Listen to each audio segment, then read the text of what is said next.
What if I told you that discipline alone is not enough to create power or wealth? Think about it. How many people do you know who live disciplined lives, waking up early, exercising, following routines, and yet they remain stuck, unremarkable, invisible in the larger stage of life?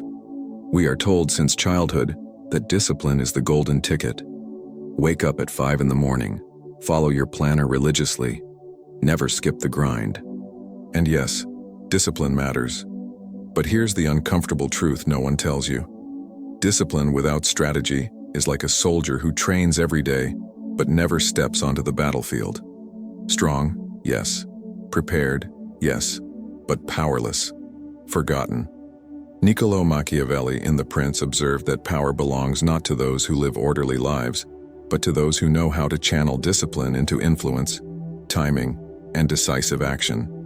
For him, the ritual of the mind, the way you frame your discipline, determines whether it becomes a prison or a weapon. So let me ask you, has your discipline been serving you, or has it been taming you? That routine you hold so tightly, does it make you more dangerous, more capable, more influential? Or does it simply make you feel safe, controlled, and predictable?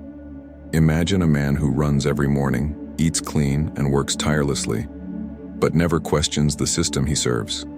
Compare him with another man, less disciplined in appearance, who understands when to bend rules, when to seize opportunities, and when to risk everything.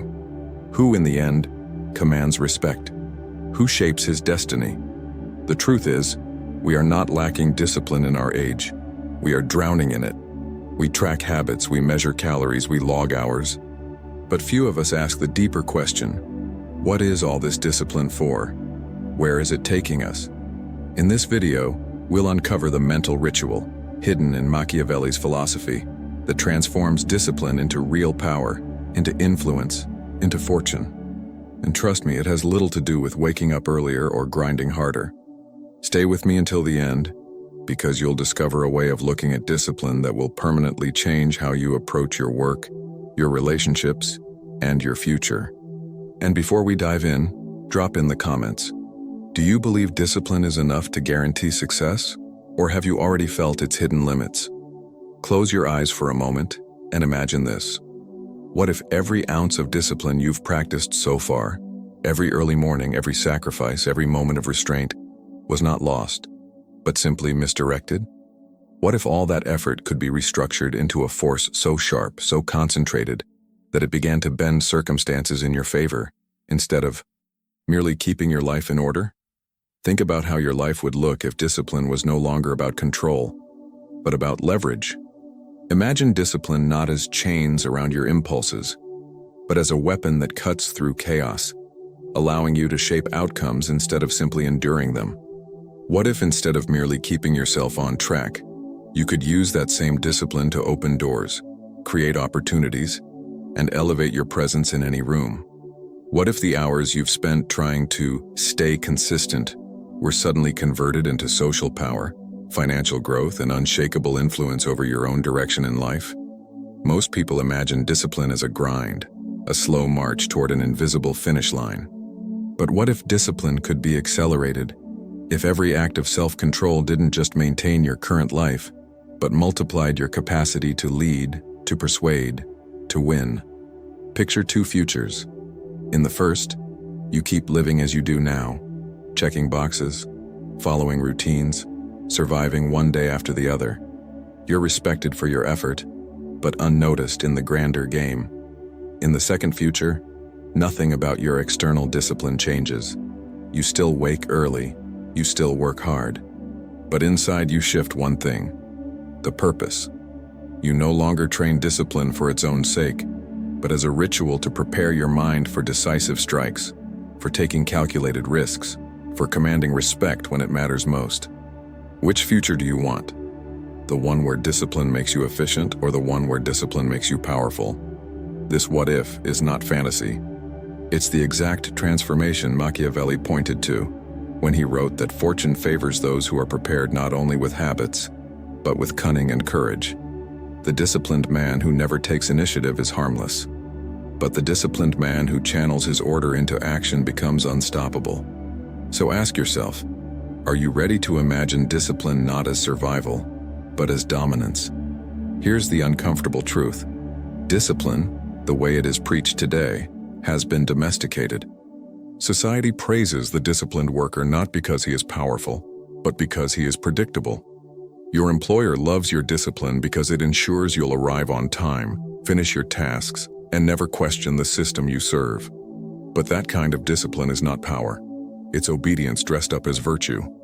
Machiavelli understood this centuries ago. He warned that order without ambition, routine without strategy, turns a man into a servant of someone else's vision. And yet, modern self-help culture keeps telling you, just be more disciplined. Just stick to your habits and success will magically follow. But look around.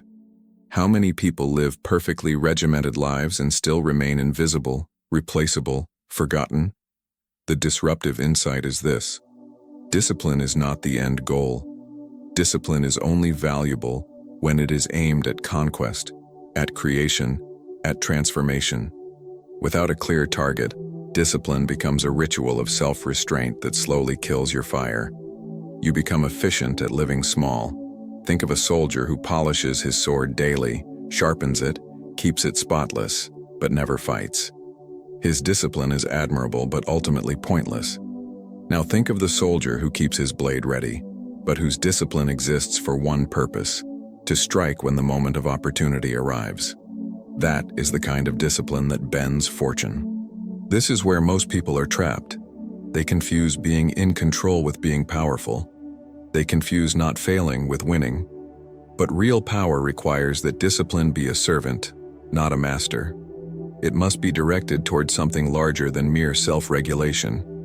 Ask yourself, is your discipline protecting you from failure, or is it positioning you for victory? Do your habits simply keep you comfortable, or are they forging the kind of person who can seize opportunity when it appears?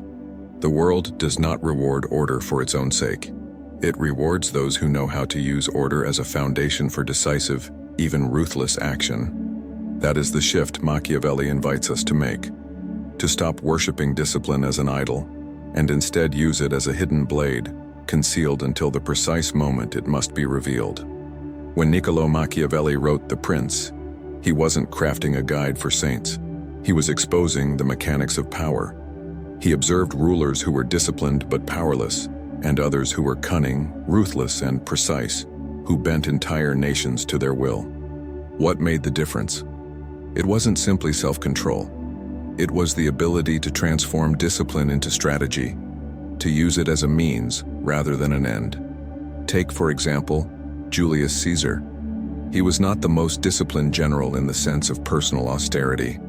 Many of his rivals lived stricter lives, but Caesar knew how to turn his discipline into timing, how to prepare his legions so meticulously that when he struck, his victories seemed inevitable. His discipline was invisible until it erupted in action. That's what made him unforgettable. Philosophers have echoed this idea across centuries. Friedrich Nietzsche, for instance, spoke of the will to power, a force not satisfied with mere order or survival, but with the drive to expand, to dominate, to create. Discipline, in Nietzsche's terms, was only meaningful if it fueled that inner fire, that upward surge. Otherwise, it was nothing but domestication of the spirit. And modern psychology confirms it. Studies on motivation show that habits and routines only lead to lasting change when they are linked to a greater sense of purpose. A man who disciplines himself without vision eventually collapses under boredom or burnout. But a man who ties his discipline to influence, mastery, or legacy can sustain it for decades, because every action feeds something larger than himself. This is why simply following productivity hacks never transforms a life. You might track your habits, check your boxes, and hit your targets. But if those actions are not connected to a deeper strategy, you'll end up efficient, but empty. Discipline becomes a treadmill, not a ladder. Machiavelli's validation of this truth is brutal but liberating. Power does not reward the disciplined man who hides in obedience, but the one who dares to direct his order toward bold ambition. Discipline is not the virtue, it is the weapon. So the question is, whose vision is your discipline serving right now? Yours or someone else's? Here is where things get uncomfortable. Most of us believe our discipline is working in our favor, but underneath, there are invisible dynamics at play that quietly drain its power.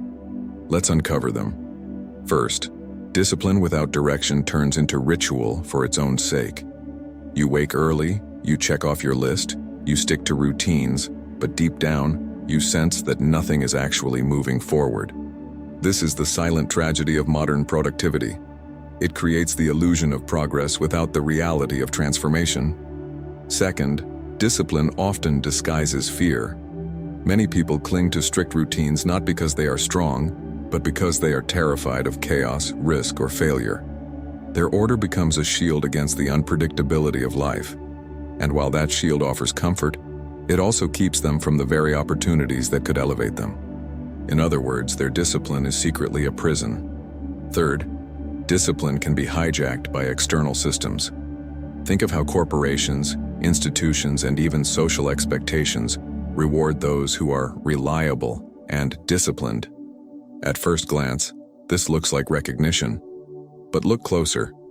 Your discipline is feeding someone else's empire, not your own. You're praised not because you're powerful, but because you're useful. These invisible problems create a sobering realization. Discipline by itself does not guarantee freedom, power, or wealth. In fact, it can quietly enslave you to routines that keep you small.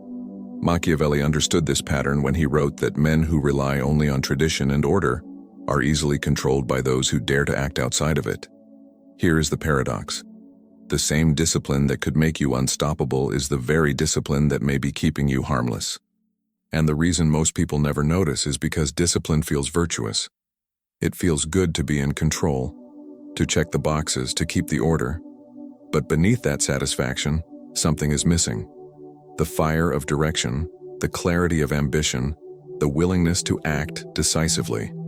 So let me ask you, is your discipline energizing you or quietly draining you? Is it a tool for your vision or a leash around your neck? Until you see these hidden dynamics, you may never understand why all your effort hasn't translated into the influence, recognition, or success you crave. Sometimes the deepest truths fit inside the sharpest sentences. Let's distill everything we've uncovered into words you can carry with you. Fragments that cut through noise and stay lodged in the mind. Discipline without direction is just glorified obedience. Routine without ambition is the death of potential. The disciplined man who never acts is only a well-trained servant. True discipline is not about self-control. It is about self-command. Habit trackers make you efficient. Vision makes you powerful. Obedience wins you approval. Strategy wins you fortune. The world does not reward order. It rewards decisive use of order. Every morning you wake disciplined but purposeless, you polish a blade you'll never use. The prison of routine feels safe, but safety is not sovereignty. Machiavelli's hidden lesson: discipline is not the virtue, it is the weapon. Each of these phrases is not just a statement but an invitation to reflection. They carry a paradoxical sting. The very thing you may have been proud of, your discipline, could be the very thing holding you back. That tension is where transformation begins. So here's the challenge. Which of these statements strikes you hardest? Which one unsettles you, makes you pause, maybe even resist? That is the phrase you need to sit with. That's where the work begins. Because change rarely comes from what feels comfortable. It comes from the sentence that makes you uncomfortable enough to question everything you thought you knew. And once you let that discomfort do its work, you begin to rewire discipline. Not as a ritual of survival, but as the architecture of power. Carry these phrases with you. Repeat them. Write them down. Let them disrupt you, because disruption is the first step to liberation. Here's the paradox most people never see. Discipline is both the path to freedom and the path to slavery. It all depends on whether you serve your discipline or whether your discipline serves you. On one side, discipline gives structure. It helps you resist temptation, build consistency, and stay grounded when chaos surrounds you. Without it, we are scattered, impulsive, and at the mercy of every distraction. In this sense, discipline is liberation. It protects us from being ruled by our own weaknesses. But on the other side, discipline can quietly morph into a cage. You wake at the same hour, follow the same routines, repeat the same tasks, and in doing so, you confuse comfort with progress. You mistake predictability for power. And slowly, you begin to live for the routine itself, forgetting that the purpose of discipline was never repetition, but transformation. This is the paradox Machiavelli understood. Order can preserve power, but it cannot create it. Discipline without boldness produces servants. Discipline with boldness produces rulers. Consider the monk and the prince. The monk disciplines himself to withdraw from the world, to maintain purity and detachment. His discipline makes him free, but only in solitude. The prince disciplines himself not to retreat, but to prepare, to sharpen his mind, to master timing. His discipline makes him free in the world, where decisions shape the lives of others. Same word, same practice, but radically different outcomes. And here's where the deeper reflection begins. In your life, is discipline liberating you or enslaving you? Does it give you the strength to take decisive action? Or does it keep you locked in the comfort of rituals that impress no one but yourself? The truth is, discipline contains this duality inherently. It can either elevate you into power or reduce you to irrelevance. The difference lies in whether you dare to pair discipline with courage, with strategy, with ambition. Without those, discipline is sterile. With them, it is unstoppable. So the paradox stands: the same force that can make you extraordinary is the same force that can make you invisible. Which side of the paradox are you living on right now? Now let's talk about the reason this shift matters, not in theory, but in your life. Because transforming discipline from obedience into power carries a reward that is both practical and deeply emotional. Imagine the difference between simply surviving each day with order versus using that order to deliberately shape your destiny. When you make this mental shift, discipline stops being a burden and becomes an amplifier. Every act of restraint, every moment of focus, every routine you've already built starts compounding. Not into more control, but into more influence, more presence, more tangible results. The reward is clarity. No more second-guessing whether your hard work is leading anywhere. Every ounce of discipline suddenly feels meaningful because it is directed toward a larger vision. Your mornings have purpose, your sacrifices have weight, and your effort begins to carve visible results into the fabric of your life. The reward is power. Not in the superficial sense of dominating others, but in the deeper sense of having agency, of knowing you can bend circumstances instead of being bent by them. You begin to feel that rare confidence Machiavelli described, the certainty that when opportunity comes, you will be ready to strike. The reward is freedom. Ironically, by reprogramming discipline, you escape the prison of routine. You are no longer a slave to your habits, instead you wield them like tools. This freedom is not about doing whatever you feel in the moment. It is about building a life where your actions align with your ambition, where your daily discipline pays dividends in influence, fortune, and impact. And let's not forget the emotional reward: dignity. There is a deep satisfaction in knowing that your discipline is no longer wasted on rituals of survival. It is serving your growth, your vision, your sovereignty. That kind of dignity cannot be given. It must be earned, and once earned, it cannot be taken away. So here's the promise. When discipline is reimagined as a ritual of power, you stop living small. You stop serving someone else's vision. You step into your own. To tie everything together, let's ground this transformation in a framework you can actually use. We'll blend Machiavelli's political realism, psychology's understanding of motivation, and philosophy's insights into human nature. First, Machiavelli. His central lesson in The Prince is that fortune favors those who are prepared not merely with discipline, but with cunning and courage. He draws a line between two kinds of men: those who maintain order for survival, and those who direct order toward conquest. This is our foundation. Discipline must serve strategy. Second, psychology. Research on habit formation shows that routines only sustain themselves when connected to intrinsic motivation, a higher vision or identity. A habit repeated without meaning leads to burnout. But when discipline is tied to a sense of purpose, it becomes effortless and long-lasting. Thus, the framework requires a clear why. Third, philosophy. Thinkers from Aristotle to Nietzsche remind us that human flourishing is not about safety, but about expansion. Aristotle spoke of telos, the ultimate purpose driving each being. Nietzsche spoke of the will to power, the impulse to overcome, to create, to transcend limitations. Discipline in this framework is the scaffolding that allows the self to climb higher, not the cage that keeps it contained. So here's the structure. Step 1. Clarify the target. Ask yourself, what is my discipline for? Not in vague terms like success, but in precise outcomes: influence, mastery, legacy.